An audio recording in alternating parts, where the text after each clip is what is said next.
Good afternoon, and dito na naman po tayo sa pizzeria. Papakita ko nga po pala sa inyo ang mga nandito sa pizzeria, dito sa aking bagong restaurant. Hindi pala bagong restaurant, bagong station. Okay. So, ito, meron siyang mga drinks, meron ding red wine, white wine, soda. So, may water din dyan, beer. Yan. And dito is self-service ang drinks at meron din tayong soup of the day, and salad bar. So, maliit lang siya, ganyan lang.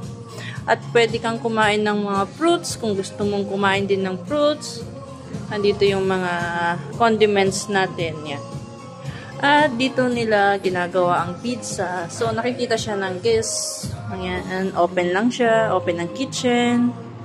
So, maliit lang po yung pizzeria kasi pizza and pasta lang ang siniserve pagka gusto ng guests kumain ng pizza and pasta.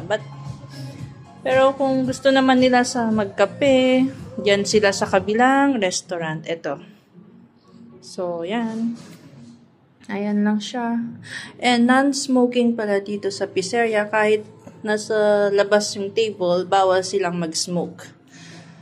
Which is okay kasi ayoko rin ng mga nag-smoke.